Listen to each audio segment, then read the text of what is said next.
ইতিহাসে কিছু শাসক আছেন যাদের গল্পটা শুধু তলোয়ারের ঝঞ্ঝনানি বা সিংহাসন জয়ের না, বরং একটা পুরো যুগ তৈরির গল্প। আজকে আমরা ঠিক এমনই এক কিংবদন্তি সম্রাটের যাত্রার গভীরে যাব, যিনি এক খণ্ডিত উপমহাদেশকে এক সুতোয় বেঁধেছিলেন। চলুন আকবরের এই মহাকাব্যিক আখ্যানটা একটু কাছ থেকে দেখা যাক। এই কথাগুলো শুনলেই তখনকার ভারতবর্ষের ছবিটা চোখের সামনে ভেসে ওঠে, তাই না?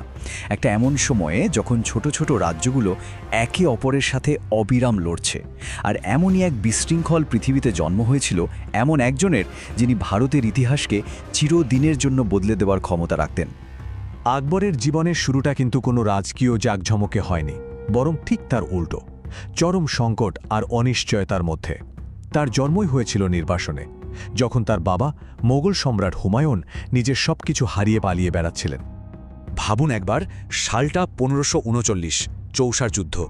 এখানেই হুমায়ুন তার পূর্বপুরুষের গড়া সাম্রাজ্য হারালেন শেরশাহ সুরির কাছে। ঠিক তার 3 বছর পর 1542-এ নির্বাসিত অবস্থায় ওমারকোটের মরুদুর্গে জন্ম হল আকবরের। হুমায়ুন 1555 সালে দিল্লি আবার দখল করতে পারলেও ভাগ্য তার সাথে ছিল না। পরের বছরই লাইব্রেরির সিঁড়ি থেকে পড়ে তার হঠাৎ মৃত্যু হয়। মানে মুঘল সাম্রাজ্যের ভবিষ্যৎ তখন একটা সুতোর ওপর ঝুলছিল। বাবা তো নেই, তাই আকবরের ছোটবেলাটা কেটেছে কাবুলে চাচাদের কাছে। আর পড়াশোনা না, সেভাবে প্রথাগত শিক্ষা দীক্ষা কিছুই হয়নি। বইয়ের চেয়ে তলোয়ার আর শিকারের পেছনেই বেশি সময় গেছে তার। আর এই কঠিন শৈশবই বলা যায় তাকে ভবিষ্যতের জন্য ইস্পাতের মতো শক্ত করে তুলেছিল। বাবার হঠাৎ মৃত্যুর পর ভাবুন, মাত্র 13 বছর বয়স, সেই বয়সে আকবরের মাথায় উঠল মুঘল সাম্রাজ্যের তাজ। কিন্তু সিংহাসনটা মোটেই ফুলের বিছানা ছিল না। বসতে না বসতেই এমন এক ভয়ঙ্কর চ্যালেঞ্জ সামনে এসে দাঁড়ালো, যা মুঘলদের ভাগ্যই ঠিক করে দিত। যুদ্ধক্ষেত্রের অবস্থাটা একবার কল্পনা করুন। একদিকে হিন্দু সেনাপতি হেমুর বিশাল বাহিনী, মানে 1,500 যুদ্ধ হাতির এক জীবন্ত দেয়াল, আর 30,000 ঘোড়সওয়ারের এক সাগর। আর অন্যদিকে আকবরের অভিভাবক বৈরাম খানের হাতে গোনা মাত্র 10,000 সৈন্য।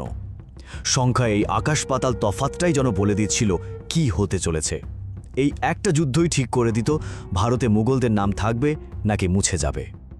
যুদ্ধ যখন প্রায় শেষের দিকে, মুঘলদের হার যখন প্রায় নিশ্চিত, ঠিক সেই মুহূর্তে একটা ঘটনা পুরো খেলাটাই ঘুরিয়ে দিল। হেমু যখন তার হাতিতে চড়ে বীরের মতো লড়ছেন, হঠাৎ কোত্থেকে একটা তীর এসে সোজা তার চোখে লাগে। সেনাপতিকে পড়ে যেতে দেখেই তার বিশাল বাহিনী ছত্রভঙ্গ হয়ে গেল। আর এই সুযোগটা মুঘলরা হাতছাড়া করেনি, ছিনিয়ে নিল এক অবিশ্বাস্য জয়।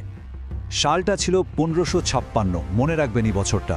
পানিপথের এই জয়টা শুধু একটা যুদ্ধ জেতা ছিল না, এটা ছিল ভারতে মোগল সাম্রাজ্যের আসল ভিত্তিপ্রস্তর। এখান থেকেই সত্যি সত্যি শুরু হলো আকবরের যুগ। সিংহাসন তো বাঁচল, কিন্তু আকবর খুব তাড়াতাড়ি একটা সত্য বুঝে গেছিলেন। এই বিশাল বৈচিত্র্যময় ভারতবর্ষকে শুধু তলোয়ারের জোরে এক রাখা যাবে না। একটা স্থায়ী সাম্রাজ্য গড়তে হলে তলোয়ারের সাথে কূটনীতিও লাগবে। আর তার পুরো শাসনকালটাই ছিল এই দুয়ের এক দারুণ ব্যালেন্স। একদিকে যেমন কঠোর সামরিক অভিযান, অন্যদিকে তেমনই দূরদর্শী রাজনৈতিক মৈত্রী। আর এটাই তাকে বাকিদের থেকে আলাদা করে দিয়েছিল। তরুণ আকবর কিন্তু ক্ষমতা হাতে নিতে একদমই দেরি করেননি। প্রথমেই তার প্রভাবশালী অভিভাবক বৈরাম খানকে সরিয়ে দিয়ে শাসনের লাগামটা পুরোপুরি নিজের হাতে নিলেন। এরপর তার উচ্চাভিলাষী পালক ভাই আদম খানকে আগ্রা দুর্গের ছাদ থেকে ফেলে দিয়ে দরবারের সবাইকে একটা ঠান্ডা পরিষ্কার বার্তা দিলেন, এই সাম্রাজ্যের অধিপতি একজনই, কোনো প্রতিদ্বন্দ্বিতা সহ্য করা হবে না। আকবরের সামরিক শক্তির একটা সবচেয়ে নির্মম উদাহরণ হল চিতরগড়ের অবরোধ। কয়েক মাস ধরে চলা এই ভয়ঙ্কর যুদ্ধের পর যখন রাজপুতিদের হার নিশ্চিত হয়ে যায়, তখন দুর্গের নারীরা সম্মান বাঁচাতে জহর ব্রত পালন করেন। মানে শত্রুর হাতে পড়ার চেয়ে আগুনে ঝাঁপ দিয়ে সবাই মিলে আত্মাহুতি দেন। আর পুরুষরা কেশরিয়া পোশাক পরে মৃত্যুর জন্য দুর্গের দরজা খুলে বেরিয়ে আসেন। চিতরের পতন ছিল আকবরের শক্তির এক ভয়ঙ্কর ঘোষণা। আর এখানে আকবরের শাসননীতির ওই অসাধারণ দ্বৈত রূপটা ফুটে ওঠে। দেখুন, একদিকে 1568 সালে তলোয়ারের জোরে চিতোরের পতন, আবার ঠিক তার কয়েক বছর আগেই 1562 সালে অ্যাম্বেরের রাজকন্যা যোধাবাইকে বিয়ে করে সেই রাজপুতদের সাথেই মিত্রতা করছেন। কঠোরতা আর বিচক্ষণতা, এই দুটোকে মেলানোর অদ্ভুত ক্ষমতা ছিল তার। তিনি ঠিক জানতেন কখন তলোয়ার চালাতে হবে আর কখন বন্ধুত্বের হাত বাড়াতে হবে। যুদ্ধ আর রাজনীতির বাইরেও আকবরের আরেকটা পরিচয় ছিল। তিনি ছিলেন একজন স্বপ্নদ্রষ্টা, একজন স্থপতি, আর তার সেই স্বপ্নেরই একটা মূর্ত প্রতীক ছিল তার নতুন রাজধানী ফতেপুর সিক্রি। এটা শুধু একটা শহর ছিল না, এটা ছিল তার ঐক্যবদ্ধ বহু সংস্কৃতির সাম্রাজ্যের একটা স্থাপত্যিক ঘোষণা।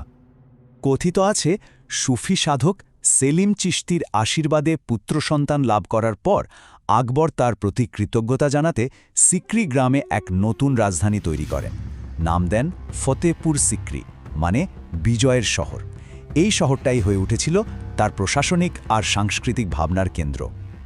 আকবরের আসল শক্তি কিন্তু শুধু তার সেনাবাহিনীতে ছিল না, ছিল তার দরবারে। তার দরবারের নরত্ন বা 9 জন মণি প্রত্যেকেই ছিলেন নিজ নিজ ক্ষেত্রে কিংবদন্তি। যেমন ধরুন ঐতিহাসিক আবুল ফজল, যিনি আকবর নামা লিখেছেন, বা অর্থমন্ত্রী রাজা তোডারমল, যার ভূমি রাজস্ব ব্যবস্থা কয়েকশো বছর ধরে চলেছে। কিংবা ধরুন প্রজ্ঞাবান উপদেষ্টা বীরবল আর সঙ্গীতের জাদুকর তানসেন। এই অসাধারণ মানুষগুলোই আকবরের শাসনকালকে একটা স্বর্ণযুগে পরিণত করেছিল। আকবর দেখতেন ধর্মীয় বিভেদটা সাম্রাজ্যের জন্য একটা বড় দুর্বলতা। তো এই বিভেদ দূর করার জন্য তিনি একটা বৈপ্লবিক চেষ্টা করেন, যার নাম দ্বীন-ই ইলাহি। এটা কিন্তু কোনো নতুন ধর্ম ছিল না, বরং ইসলাম, হিন্দু ধর্ম, জৈন ধর্ম, এগুলো সেরা উপাদানগুলো নিয়ে তৈরি একটা দার্শনিক পথ ছিল। মূল লক্ষ্য ছিল দরবারে অভিজাতদের মধ্যে বিভেদ ঘুচিয়ে সম্রাটের প্রতি অনুগত একটা গোষ্ঠী তৈরি করা। যদিও এটা খুব বেশি সফল হয়নি, কিন্তু সেই সময়ের তুলনায় এটা ছিল এক অবিশ্বাস্য রকমের সাহসী পদক্ষেপ। এত বড় সাম্রাজ্যের অধিপতি হয়েও ব্যক্তিগত জীবনে কিন্তু আকবরকে গভীর শোক আর যন্ত্রণার মুখোমুখি হতে হয়েছিল। তার জীবনের শেষ দিকটা কেটেছিল প্রিয়জনদের হারানোর বেদনা আর নিজের ছেলের বিদ্রোহের আঘাতে। সালটা 1586। আফগানদের বিরুদ্ধে এক যুদ্ধে তার সবচেয়ে কাছের বন্ধু আর উপদেষ্টা বীরবলের মৃত্যু হয়। বলা হয় এই খবরটা পেয়ে আকবর নাকি 2 দিন মুখে কিছু তোলেননি। বীরবলের মৃত্যু তার ভেতরে এমন একটা শূন্যতা তৈরি করেছিল যা আর কোনোদিন পূরণ হয়নি। কিন্তু আকবরের জন্য সবচেয়ে বড় আঘাতটা এসেছিল নিজের ছেলের কাছ থেকে, যুবরাজ সেলিম। সিংহাসনের জন্য অধৈর্য হয়ে তিনি এলাহাবাদে নিজেকে স্বাধীন সম্রাট ঘোষণা করে বসেন। এই ঘটনাটা পিতাপুত্রের সম্পর্কটাকে একেবারে তছনছ করে দিয়েছিল, আর এটা ছিল আকবরের জন্য এক বিশাল ব্যক্তিগত পরাজয়। তাহলে প্রশ্নটা ওঠে, এত যুদ্ধ, এত নৃশংসতা, এত ব্যক্তিগত ট্র্যাজেডি, এসবের পরেও আকবরকে কেন মহান বা দ্য গ্রেট বলা হয়? এই শোক আর সংগ্রামের ভেতর দিয়ে কি তার সেই দূরদৃষ্টি তৈরি হয়েছিল যা তাকে ইতিহাসে এই বিশেষ জায়গাটা দিয়েছে? চলুন তার রেখে যাওয়া উত্তরাধিকারের দিকে একবার তাকানো যাক। তার প্রায় 49 বছরের শাসনে আকবর শুধু একটা বিশাল সাম্রাজ্যই গড়েননি, তিনি একটা কার্যকারী প্রশাসনিক ব্যবস্থা তৈরি করেছিলেন, শিল্প সাহিত্যের পৃষ্ঠপোষকতা করেছেন, আর সবচেয়ে বড় কথা, ধর্মীয় সহনশীলতার এক নতুন পথ দেখিয়েছিলেন। তিনি এমন এক মজবুত ভিত্তি তৈরি করে দিয়ে গেছিলেন যার ওপর মুঘল সাম্রাজ্য আরও বহু বছর দাঁড়িয়েছিল। শেষ পর্যন্ত আকবরের জীবন আমাদের এই একটা মূল প্রশ্নের সামনে এনে দাঁড় করায়, একজন শাসকের মহত্ব আসলে কিসে? তরবারির জোরে বিশাল দেশ জয়ে, নাকি প্রজাদের হৃদয়ে জয়? আকবরের উত্তরাধিকার হয়তো এই দুটোরই এক জটিল আর আকর্ষণীয় মিশ্রণ, যা নিয়ে ভাবনার আসলেই